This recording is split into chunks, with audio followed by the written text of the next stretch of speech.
ആര്യ, ഞാനിപ്പോൾ ഈ മുണ്ടക്കയിൽ പാലം കടന്ന് മുണ്ടക്കയിൽ എത്തിയിട്ടുണ്ട്. ഇന്നലെ സൈന്യം സ്ഥാപിച്ച താൽക്കാലിക പാലമായിരുന്നു ഇത്. ഈ പാലം കടന്ന് ഇപ്പോൾ മുണ്ടക്കയിൽ എത്തിയിട്ടുണ്ട്. പക്ഷേ പാലം മുറിച്ചു കടക്കുക കുറച്ച് സാഹസികമാണ്. അതായത് ഏകദേശം 100-500 ആളുകളെ ഇന്നലെ അവിടെ നിന്നും പുറത്തെത്തിയിട്ട് മുണ്ടക്കൈ വഴി ഈ സൈന്യം സ്ഥാപിച്ച താൽക്കാലിക പാലം വഴിയായിരുന്നു. അതുകൊണ്ട് തന്നെ പാലം ഇപ്പോൾ പൂർണ്ണമായ ഒരു സജ്ജമായ സ്ഥിതിയിലല്ല ഉള്ളത്. ചില ഭാഗങ്ങളൊക്കെ തകർന്നിട്ടുണ്ട്.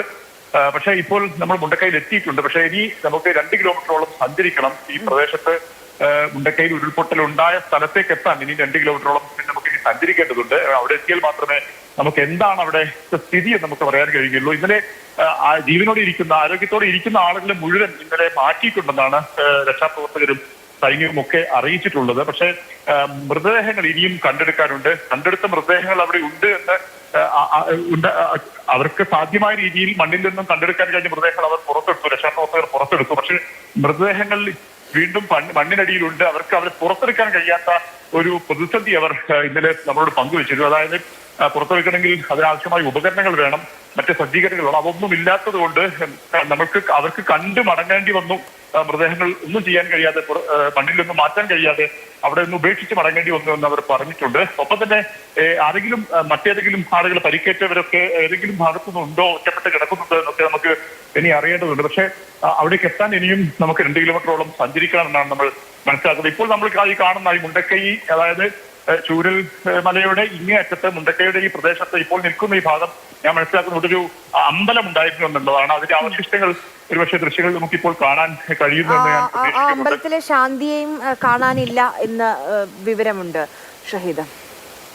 തീർച്ചയായും അത് സ്വാഭാവികമായും ആ അമ്പലത്തിന്റെ തുടച്ചു നീക്കുന്ന രീതിയിൽ, നാമാവശേഷമാക്കുന്ന രീതിയിൽ ഈ ഉരുൾപൊട്ടിയ പ്രളയജലം അത് കടന്നു പോയിട്ടുണ്ട്. സ്വാഭാവികമായും ഇവിടെ ആളുകൾ ഉണ്ടായിരുന്നെങ്കിൽ സ്വാഭാവികമായും അത് ഒലിച്ചു പോയിട്ടുണ്ടാവും, അത് കാണാതായിട്ടുണ്ട് എന്നാണ് നമ്മൾ തന്നെ മനസ്സിലാക്കുന്നത്. നിരവധി പേരെ അങ്ങനെ സമാനമായ രീതിയിൽ കാണാതായിട്ടുണ്ട്. ഒരു വിവരവും ഇല്ലാത്ത ആളുകളുണ്ട്.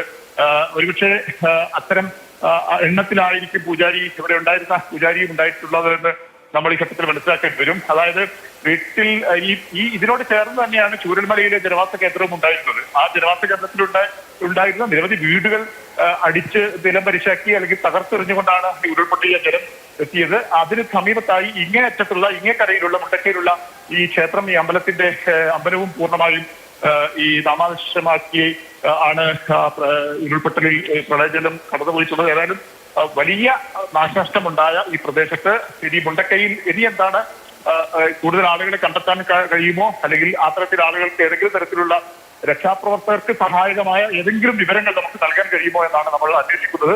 ഏതായാലും ഇനി അങ്ങോട്ട് സഞ്ചരിക്കേണ്ടതുണ്ട്. അങ്ങോട്ടുള്ള യാത്രയിലാണ് നമ്മൾ. ശരി ഷഹീദ്, എന്തായാലും ഇപ്പോൾ നമ്മൾ ആ ദൃശ്യങ്ങളിൽ കൃത്യമായി കാണാൻ കഴിഞ്ഞു. സൈന്യം ഇന്നലെ താൽക്കാലികമായി നിർമ്മിച്ച പാലം ഉണ്ടായിരുന്നു. ആ പാലം ഇപ്പോഴും സാഹസികമായ യാത്രയാണ്. അത് കടന്നാണ് ഇപ്പോൾ ഷഹീദ് മുണ്ടക്കൈ ഭാഗത്തേക്ക് എത്തിയിട്ടുള്ളത്. പക്ഷേ എന്തെങ്കിലും വിവരങ്ങൾ നൽകണമെങ്കിൽ ഒരു 2 കിലോമീറ്റർ ദൂരം കൂടി സഞ്ചരിക്കേണ്ടതുണ്ട് ഷഹീദിന്. ആ പാലത്തിലൂടെ ഇനി ഒരു യാത്ര അത് ദുഷ്കരമാണ്. അത് രാവിലെ ലിഷോയും പറയുന്നുണ്ടായിരുന്നു. താൽക്കാലികമായി ഒരുപക്ഷെ കുറച്ചുകൂടി ശക്തമായ പാലം ഇന്ന് സൈന്യം നിർമ്മിക്കുമായിരിക്കും.